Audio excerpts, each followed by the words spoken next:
Hello and welcome to New Central Television. I am Likon Onobanjo. The top stories at this hour. Former President Obasanjo orders condemned state of Nigeria's democratic rule. Justice Iguatu recuses himself from Akpoti Udwanga's suspension case, orders reassignment over bias. Mozambique's opposition leader Mondlane, President Chapo agreed to end violence. Details to come your way shortly.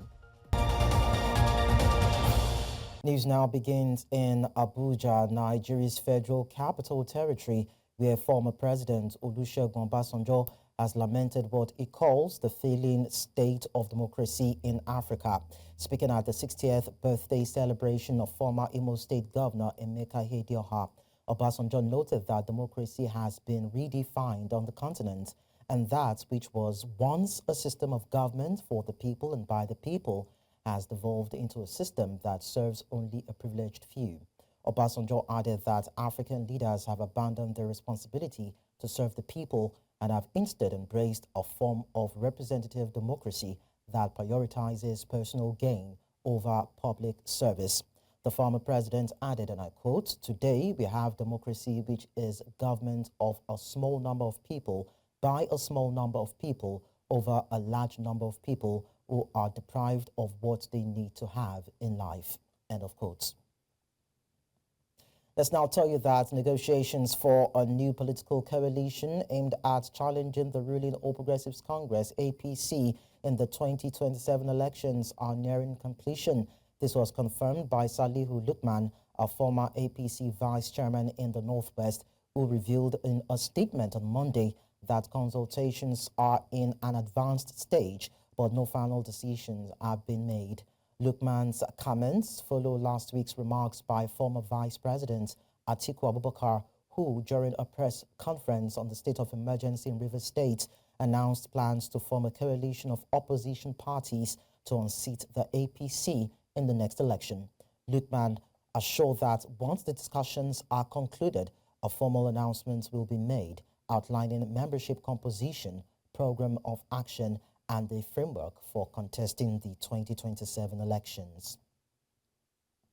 In the meantime, the recently reinstated National Secretary of the People's Democratic Party, Samuel Anyanwu, has called for greater unity within the party, declaring that its internal crisis has been resolved. Speaking to journalists, Anyanwu urged PDP members to focus on strengthening the party, stressing the importance of unity as they move forward.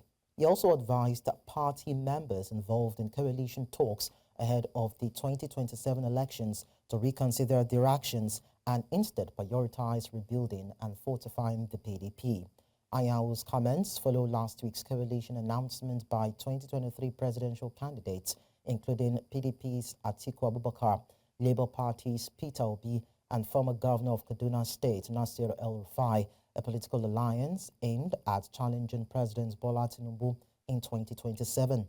However, Anyanwu distanced himself from the coalition, stating he was unaware of any agreement led by Atiku. Now, a pro-Fubara group under the auspices of Simplicity Movement has warned against a purported attempt to appoint sole administrators at the local government areas in Rivers State. At a press conference in Port Harcourt, the group, while expressing its willingness to work with the Rivers State sole administrator, retired Admiral Ibok Etebas, in delivering good governance, however, noted that any attempts to extend the appointment of sole administrators to the local government levels would be tantamount to violating the Nigerian constitution. They affirmed that President Bola Tinubu was unfair to Governor Siminalayi Fubara in his attempt to settle the political crisis in the state.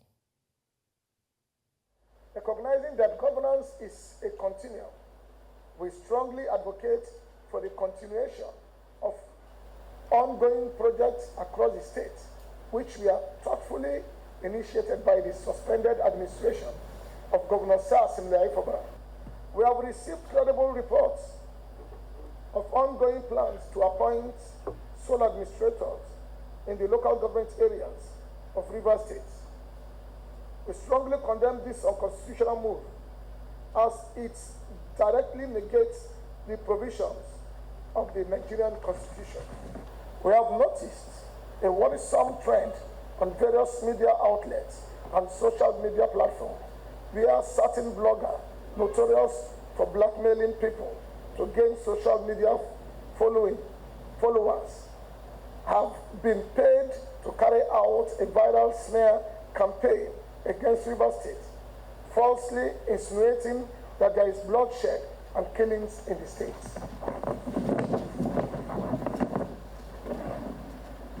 We condemn this falsehood in the strongest terms. Rivers State remains peaceful, even amid political misunderstanding. We are sure that you were carefully selected by His Excellency, President Bola Tinubu, because of your pedigree and track record as a seasoned military administrator, entrusted with the critical mandate to restore peace, law and order in Rivers State. We urge you, Your Excellency, Vice Admiral Ibokete Ebas, retired, to carry out this responsibility with utmost sincerity and fairness for the collective good of Rivers. Still on politics matters, some constituents of the Kogi Central Senatorial District have submitted a petition to the Independent National Electoral Commission for the recall of embattled lawmaker Natasha Akpoti-Uduaghan. The petition, presented by Charity Jesse on behalf of the constituents, was received at the INEC headquarters by the Commission Secretary Rose Anthony in Abuja. Meanwhile, the legal battle surrounding the suspension of Senator Natasha Akpoti-Uduaghan from the Nigerian Senate has taken a new twist as Justice Obiora Egwatu of the Federal High Court, Abuja, recused himself from the case. At the previous hearing on March 10, the judge had adjourned proceedings to March 25 to allow all relevant processes to be served on the parties involved. However, during today's session, Justice Egwatu announced his withdrawal from the case, citing allegations of bias as the reason for stepping aside. He has now directed that the case file be transferred to the Chief Judge for reassignment to another judge, ensuring the case continues under a new judicial officer. For now, all eyes remain on the judiciary as the legal proceedings take a new direction. Our News Central's correspondent, Joshua Marayi, joins us to give us an update. Joshua, it's nice to have you around. Good afternoon to you. Okay, so what were the specific allegations of bias that led Justice Obiora Egwatu to recuse himself from the case? Well, this morning at the Federal High Court in Abuja, before Honorable Justice Obiora Egwatu, you could hear gasp in the courtroom as Honorable Justice Egwatu in his ruling announced that he's recusing himself from the case between Senator Natasha Akpoti-Uduaghan and the Senate President. However, the Senate President, through his counsel, informed the court of his intention and the petition that he has lost confidence in Honorable Justice Obiora Egwatu in handling the case henceforth. And the Senate President cited case of expressing lack of confidence in the ability of the court to dispense justice as appropriate. Well, this is quite shocking because we can recall that on the 19th of March, this same month, the Senate President, through his counsel, had approached the same court to ease some of the restrictions that he placed on the Senate, barring them from going on with any disciplinary action. So it is quite surprising that the same Senate President is coming back to say he lacks confidence in the ability of Honorable Justice Obiora Egwatu in continuing the case. Well, it might interest you to know that this morning we were at the Court of Appeal also, where we heard of a hearing by the Senate President's Counsel to stay on the judicial proceedings of the lower courts. That is, the Senate President and through his lawyers applied to the appeal court that the appeal court should bar or maybe halt the Federal High Court to stay on the proceedings, to halt the proceedings concerning this dispute between the two senators. It's quite interesting. So how do you think these latest developments will affect the legal proceedings on this particular case? Well, for Senator Natasha Akpoti-Uduaghan, this is one of the embargoes she might face in this whole jurisprudence brouhaha and the likes, because this is just one step backward for her, because we understand that there is an appeal before the appeal court seeking to suspend every proceeding of the Federal High Court. Well, we are waiting to hear from her what she has to say and our legal representatives. Okay, so that would mean that we've not really gotten any feedback from our own counsel as regards this. All right, we understand now. How do you think the public would be looking at this case? I mean, I'm talking about those with vested interest. How do you think their reaction would be to this particular case? Well, there are some parties that are alleging that this is a power play from the senators. When I mean the senators, those who are parties to this case, they are alleging that it's a power play between those in power and Senator Natasha Akpoti. But we might not know what is going on beneath the surface, because we understand that this is quite a lengthy lawsuit that might go on, because this is a case that is waiting to blow up. And Nigerians are interested in this. Some people are alleging foul play, some are alleging a hijack of the judiciary, but we might not know what is going on, but we'll just wait and see what the judiciary has to say concerning this whole matter and looking forward. All right, no problem. We'll keep tabs with you, Joshua Amarai, to get more details from you, hopefully maybe today, to know what will eventually happen or play out as regards this particular case. Thank you so much for sharing the updates with us. Let's move on now. The World Bank specialist lead, Deborah Issa, says her team is in Abia State to study what she describes as hope, that is human capital opportunity for prosperity and equity. During a visit to the governor of Abia State in his country home in Mvosi, Isialangwa, South Local Government area, she pledges World Bank support in the education and health sectors. Governor Alex Oti highlighted some of the reforms the government introduced in the education sector to make it more attractive and rewarding. But the roles and responsibilities for across the human resource management cycle, across MDAs and also across levels of government, and how that is managed. So from workforce planning, how does that get linked with the budgeting and the recruitment and the hiring and the deployment, performance management, to make sure that we've got qualified frontline workers that are in the best places they can be to meet the need. We are looking at this. We've had some meetings at the federal level, and we plan to do a number of deep dives in states, because again, we understand that states have different methods. And Abia is the first state that we selected because we thought we had a lot to learn from you. We also found that because we introduced free and compulsory education from the beginning of this year, we found an explosion in enrollment, and teachers are now overwhelmed. So we had, like you rightly observed, started the process to recruit more teachers, extended the retirement age of teachers from 60 to 65, introduced a discriminatory compensation package for teachers so that they can better, particularly those ones that choose to.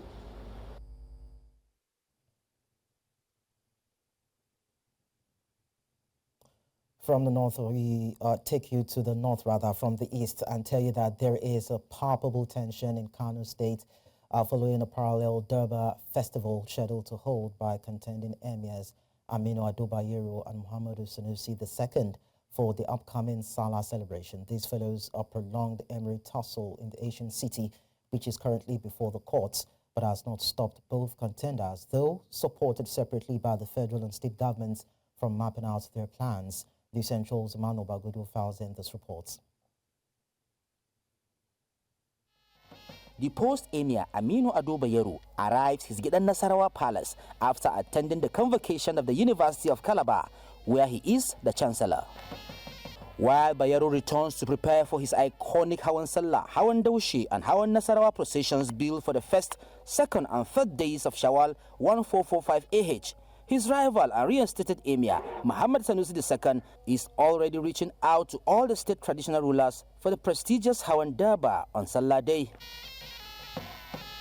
This has caused unnecessary tension in the state, as supporters of both emirs have resolved to follow their principles, saying that they will not tolerate any interruptions.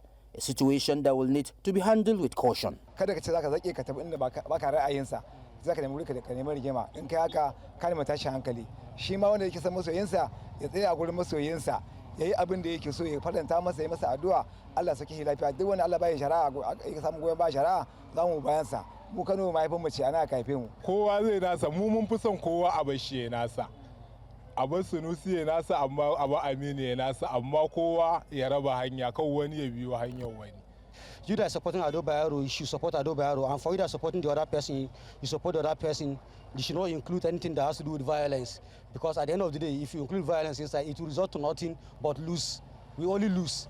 Some believe any form of violence during the Durbar celebrations may put the state at risk and may be forced to go the route of Rivers State, which is currently under state of emergency. Idan aka ce abin da ya faru a Rivers ya fara jihar Kano, mu al'umma jihar Kano mu za mu koma baya, domin ba mu da hanyar da za mu samu kuɗi kamar Rivers, tunda mu harkar mu 'yan kasuwa ne mu, ba mu da ina ake aji kaya mu sauke a ba mu kuɗi, sai an kawo daga Lagos an sauke a nan za mu samu kuɗi, saboda haka mu kasance mu gada. Idan an yi hayaniya kan hawan sallah ko tsakanin magwaban Sunusi da na Aminu Ado, an yi hayaniya an samu kafiyu, to mu muka cutu. For the people of Kano, the Salah celebrations are incomplete without the Hawan Durbar Carnival. And they are calling on the two royal fathers, Muhammad Sanusi II and Aminu Ado Bayero, to conduct this exercise in peace, to control their supporters, to avoid any breach of peace in the interest of the state. In Kano for News Central, Emmanuel Bagudu. We now go on a short break on the news. When we return, construction of 17.6 kilometer second Niger Bridge access road flagged off. We will tell you more in a bit. To stay with us.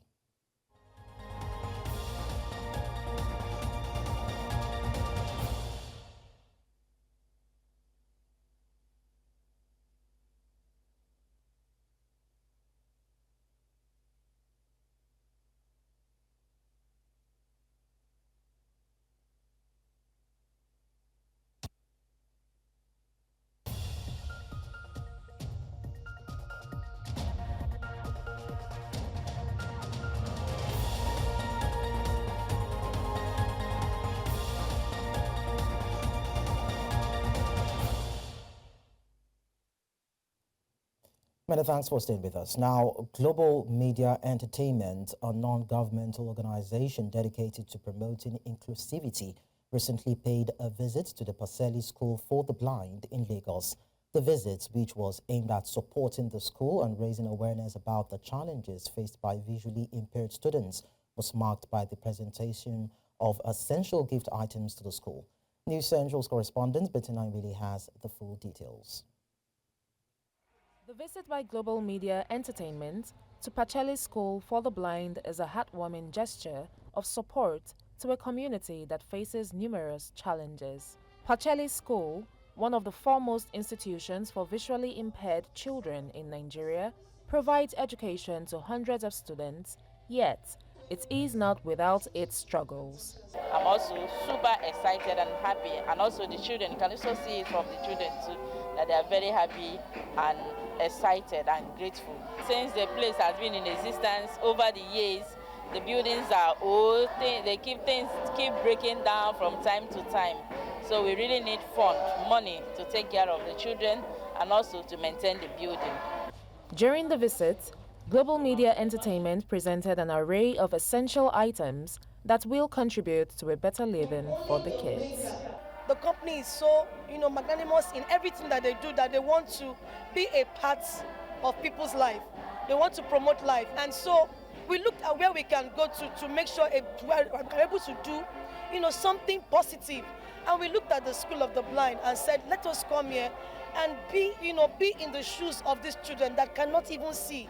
We see, they can't see. We have several places in mind. So it's not just Pacheli School of the Blind we have in mind. We want to impact Pacheli School of the Blind at this time. So we also have other places we want to empower, we want to impact. So, but for this time being, this is the place we want to impact.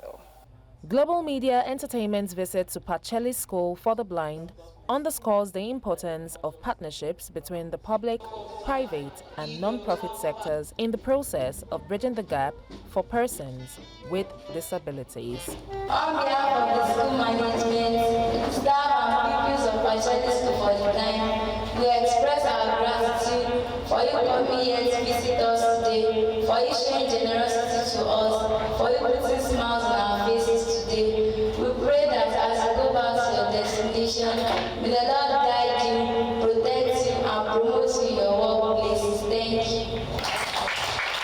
you. In Lagos, for News Central, Bettina Nwini.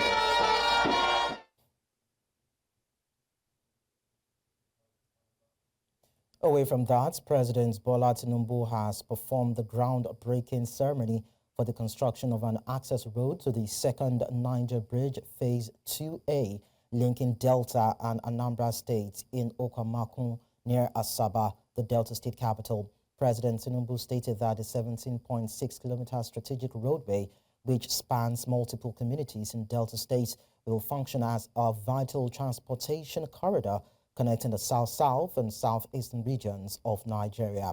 News Central's correspondent, Osana Azu, brings us the details. It's a groundbreaking ceremony for Phase 2A of the construction of an access road to the second Niger Bridge connecting Delta and Anambra states in Okamako near Asaba, the Delta state capital in South-South Nigeria. President Bola Tinubu, who identified the project as a major gateway into eastern Nigeria, said the project will address the long-age traffic congestion experienced by motorists and commuters on the first Niger Bridge. Represented by the governor of Delta State, Sheriff Oborewori, President Tinubu said the project is a significant step towards improving infrastructure, boosting economic activities, and fostering sustainable development in both the South-South and Eastern regions. The access road we are flagging off today is a direct response to challenges faced by road users and is expected to improve connectivity, enhance road safety, and boost trade and commerce that the Southeast region is known for. The Minister of Works, David Umahi, who reiterated the President's commitment towards addressing the road infrastructure deficits across Nigeria, said the other side of the second Niger Bridge in Anambra will also be flagged off to increase investment and economic developments of the South-South and Eastern regions. By improving mobility, reduce congestion, and fostering commercial activities, Umahi said the road would play a crucial role in socio-economic advancement of the region, ensuring long-term prosperity for residents and businesses alike. Tomorrow, we will flag off the Anambra axis. These two bypasses to ensure that we don't tamper with the traffic within the town corridor. And this is very, very important. Let me announce to you, Mr. Governor, that the vandalization of the infrastructure of Second now will never happen again. We put in CCTV. We're going to direct them to put a stretch of it in your office and also in Anambra Governor's office so that you people will see that corridor, what is going on there. In their separate goodwill messages, leaders of the impacted communities in Delta states, that's the roadway traverses, Izilazaba, Okpanam, Ibuzo, Asaba, Okwe, and Okamako, spoke on the economic benefits of the projects. Presented the benefit that will accrue from this access road, stimulating economy and also helping for easy transportation, road transportation, impacting on farming, amongst so many others. So for us, it's a welcome development. It has also made traveling to the eastern part of the country easier and stress-free as the access traffic jam on the road, especially during the festive period, is now a thing of the past. While this project will provide job opportunities for youth within this area, it's expected that the youth will be of good behavior during the construction of this project. In Asaba, for News Central, Austin Azu.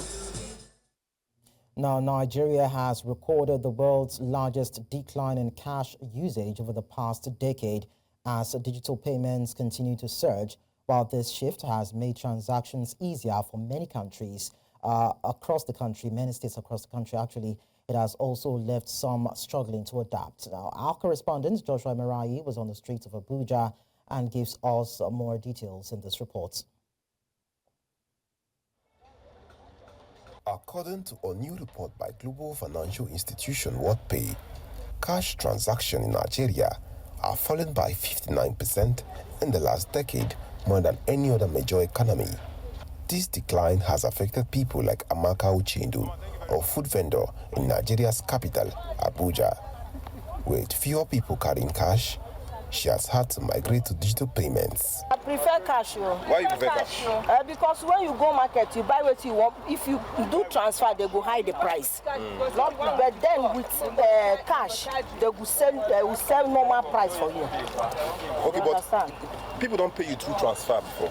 They pay. You don't ever get issue with where it bounce back? Yes, they will tell you that they have transferred. Meanwhile, there's no money. They think no transfer anything. And now you they lose. That is why it's not fair at all. Ode Daniel, a commercial cab driver, however, tells a different story, saying digital transactions has made business easier and faster. No, transfer doesn't affect my business in any way. Rather, it makes the work to be more easier and faster. Because the process of like somebody doesn't have a cash, you want to go the mix of the POS or to look for cash is wasting time. But if you transfer in less than a minute, I've gotten my money and moved to the next passenger. So it's much faster and easier for me than the process of collecting cash. It doesn't affect my business in any way. With cash transactions expected to drop to just 32% by 2030, Nigeria's digital revolution is far from over. But as the country moves towards a cashless future, the challenge remains: how do we ensure that no one is left behind? In Abuja for News Central, I am Joshua Imarai. Away from that, amid growing calls for clemency for Sunday Jackson, a farmer from Adamawa State, whose death sentence was recently upheld by the Supreme Court, international human rights activists say there is still hope for the ruling to be reviewed. Addressing a news conference in Abuja, they say that they have submitted a letter to the federal government seeking clemency for Jackson. They also presented a separate letter from the father of the assailant who had attacked Jackson but lost his life in the process, also appealing for clemency for the farmer. Sunday Jackson. We met not only with the mother and father of Sunday Jackson, more significantly, the father of the deceased also gave us a signed letter asking the governor for a pardon for Sunday Jackson. On Friday, we obtained the copy of the judgment of the Supreme Court finally, and upon reviewing it, I believe that there's basis to actually go back to the Supreme Court for a review. They said that his response was excessive.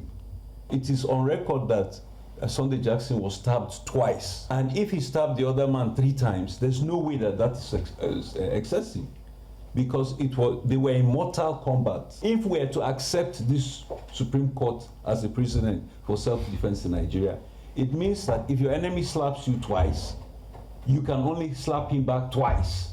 The father of the assailant said to us in Newman, he said literally, count us out of this judgment. He did not support the execution of Sunday Jackson.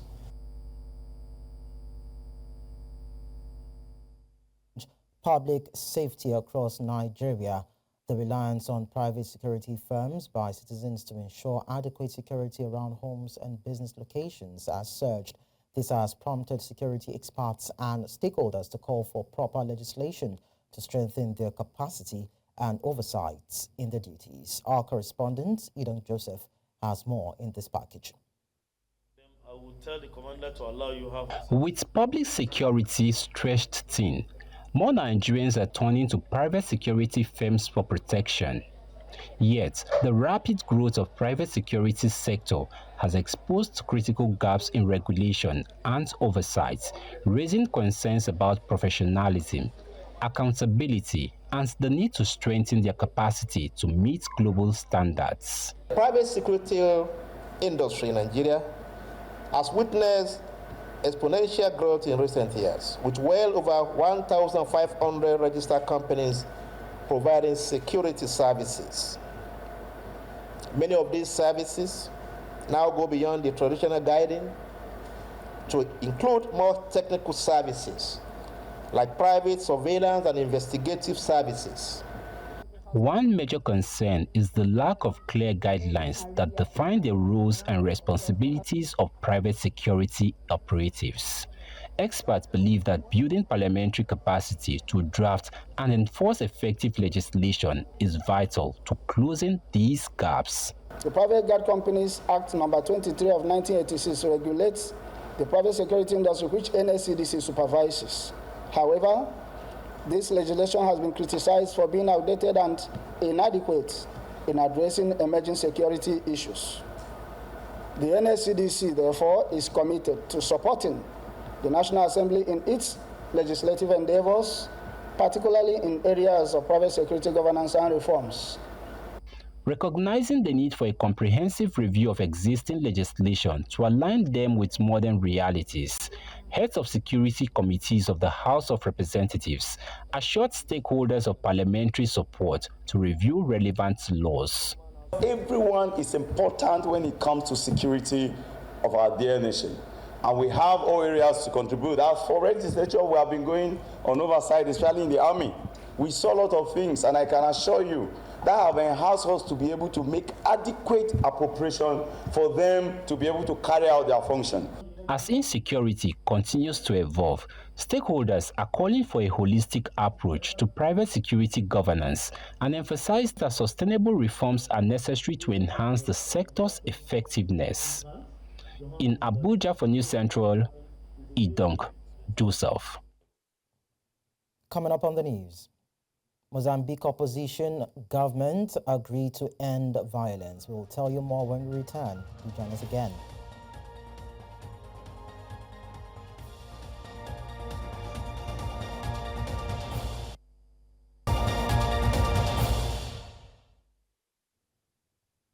Let's now tell you that authorities in Burkina Faso have arrested 2 journalists following criticism of the country's military rulers over escalating attacks on press freedom.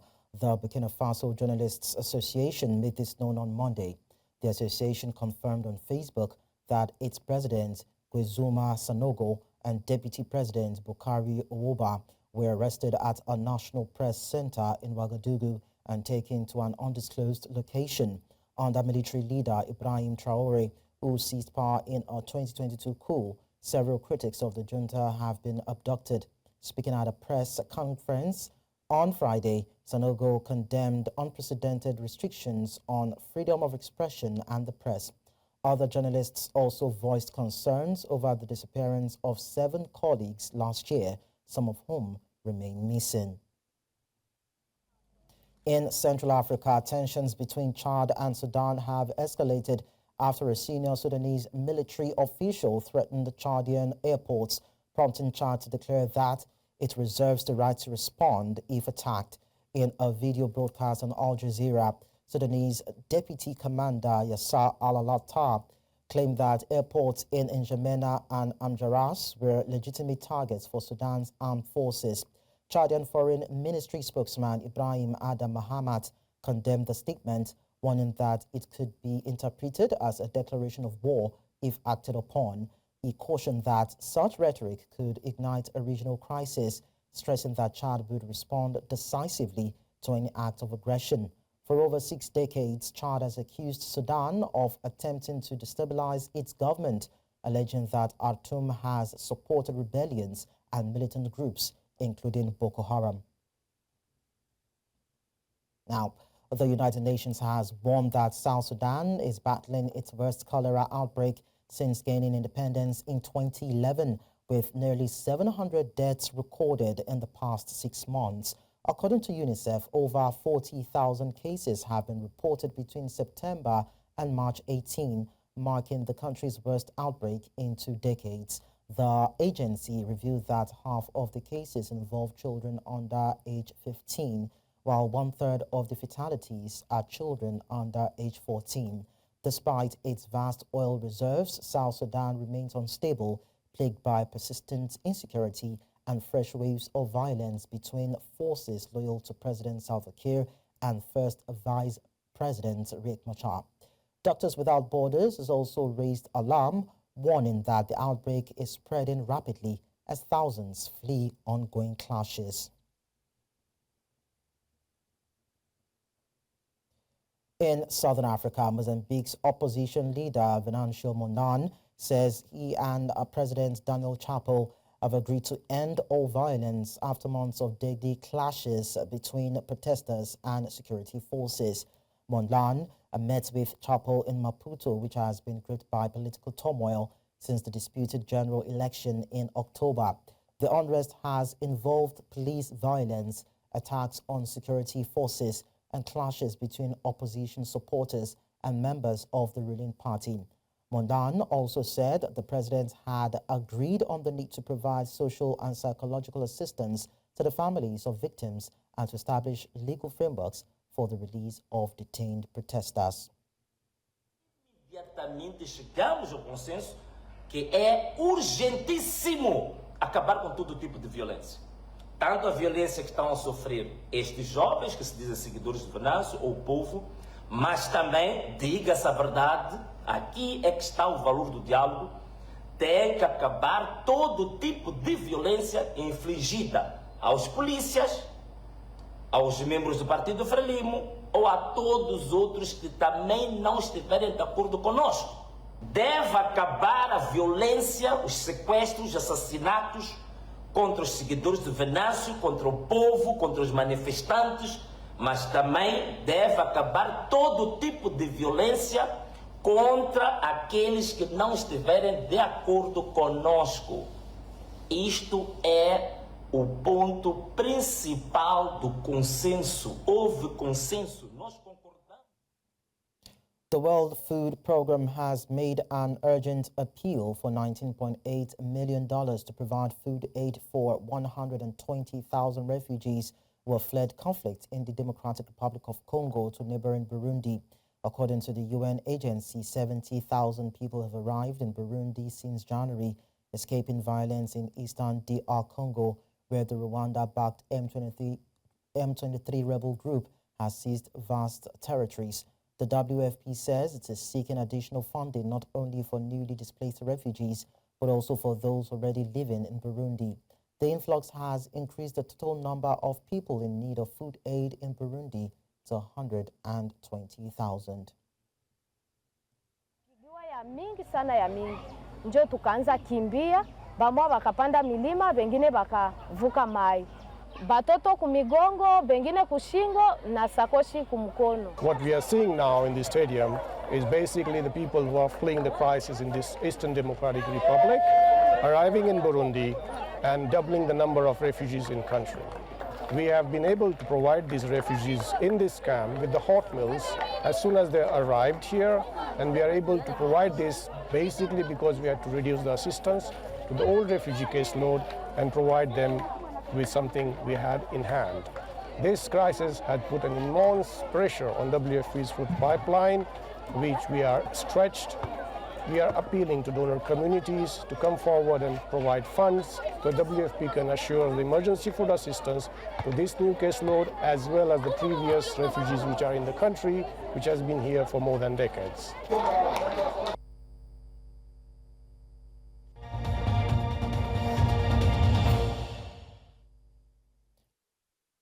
We tell you that the Trump administration is facing a political storm after the White House confirmed that a journalist was inadvertently added to an unsecured group, a group chat where senior U.S. national security officials were discussing plans for a military strike in Yemen. Jeffrey Goldberg of The Atlantic reported that he had been added to a signal messaging group that apparently included Vice President J.D. Vance and Defense Secretary Pete Hegseth. Goldberg said he had seen classified military plans detailing U.S. strikes on Houthi rebels, including weapons packages, targets, and precise timing, all 2 hours before the bomb struck. The revelation has triggered a wave of criticism from opposition Democrats and raised concerns among several Republicans, with calls for accountability over the security breach. Was texting war plans, and that's all I have to say about that. You're talking about a deceitful and highly discredited so-called journalist who's made a profession of peddling hoaxes time and time again. This debacle requires a full investigation into how this happened, the damage it created, and how we can avoid it in the future. If our nation's military secrets are being peddled around over unsecured text chains, we need to know that at once, and we need to put a stop to it immediately. The text chain was not a secure conversation. The app used is not approved for discussing classified military operations. Nevertheless, on this text chain, conversations went at length about imminent military operations, and the entire time, nobody seemed to realize that a private citizen without security clearance had access to this conversation. Mr. President, this is...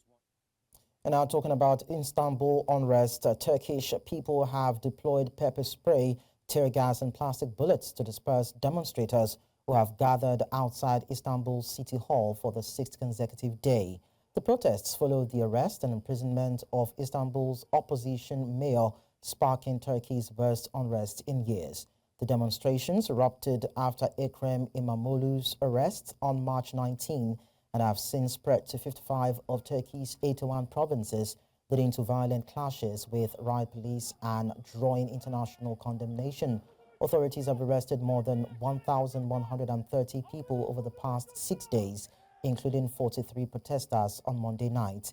İmamoğlu, a leading figure in the opposition CHP party, is widely seen as the only politician capable of defeating President Recep Tayyip Erdogan at the ballot.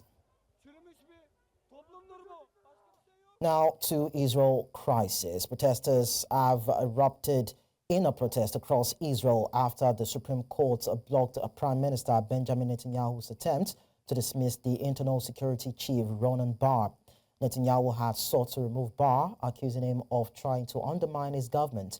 This move follows reports that Shin Bet, Israel's internal security agency, investigated far-right infiltration within the police and scrutinized National Security Minister Itamar Ben-Gvir. Netanyahu denied authorizing the investigation, calling the claims lies and likening them to tactics of dark regimes. Meanwhile, opposition to Netanyahu is growing as he pushes to remove Attorney General Gali Baharav Miara, a move that has further deepened divisions as military operations in Gaza escalate. Critics warn that Netanyahu's actions pose a serious threat to Israeli democracy.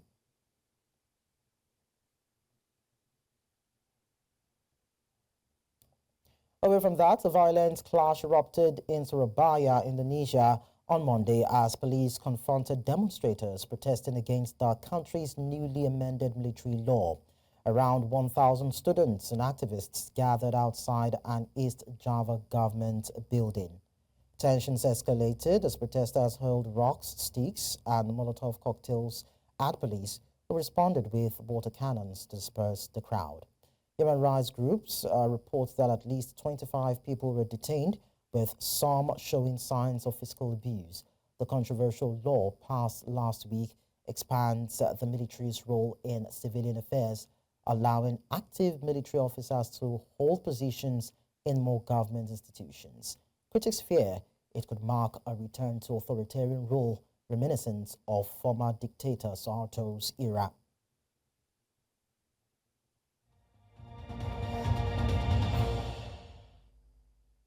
In sports, President Bola Tinubu will officially launch the Unity Torch movement on Tuesday at the presidential villa in Abuja. The National Sports Commission describes the torch as a powerful symbol of national unity and peace. The ceremonial torch will travel through state capitals, building excitement for the upcoming National Sports Festival. Athletes from across Nigeria will compete in the 22nd edition of this premier multi-sport event set to take place in Ogun State from May 16 to 30. Following recent zonal eliminations, athletes are now preparing to showcase their talents and represent their state in what promises to be a celebration of Nigerian sporting excellence. Meanwhile, the Super Eagles of Nigeria are gearing up for a critical World Cup qualifier against Zimbabwe at the Godswill Akpabio Stadium in Uyo, Akwa Ibom. Head coach Eric Schell says the team is focused on securing victory while speaking at a pre-match press conference on Monday. Schell emphasized his one-game-at-a-time approach, saying the priority is securing victory against Zimbabwe before thinking about future matches. Captain William Troost Ekong echoed the ambition, stating the team is determined to qualify for the World Cup and win AFCON 2025. Nigeria sits fourth in Group C with South Africa leading. Focus on the second game is the most important now. I'm proud of my player, what they do in Rwanda. It was very difficult, but they made the job. So we worked yesterday. We made a good training session. So we need to go again to the pitch to prepare the game tomorrow. It will be not easy because Zimbabwe have a good team with good player, with good coach. This coach has a good game project, so we need to be focused on our team and do the job tomorrow. Thankfully, we have a lot of intelligent players, a lot of players that play at a high level. They will be used to changing tactics, maybe different coaches. So it's just adapting. And yeah, I think the coaches said it before as well. We have a lot of quality in our team, so it's not trying to explain to players how they need to play football. It's more about trying to get everyone playing in harmony and understanding of the bigger picture, bigger idea. And I think we saw that in the last game. But now that's all done. That's in the past. And we have to. And that's all at this hour, but we look at our top stories again before we go. Former President Obasanjo, others have condemned state of Nigeria's democratic rule. Justice Iguatu recuses himself from Akpoto Duanga's suspension case, orders reassignment over bias. We also told you that Mozambique's opposition leader, Mondlane, President Chapo, have agreed to end violence in the country. Don't forget to send your eyewitness reports to the WhatsApp number on the screen, and you can follow us on social media. We are at News Central TV. Watch us live on DSTV channel 422, GoTV channel 23, Star Times channel 274, Avo TV, and YouTube. Many thanks for watching. I am Lekon Onobanjo.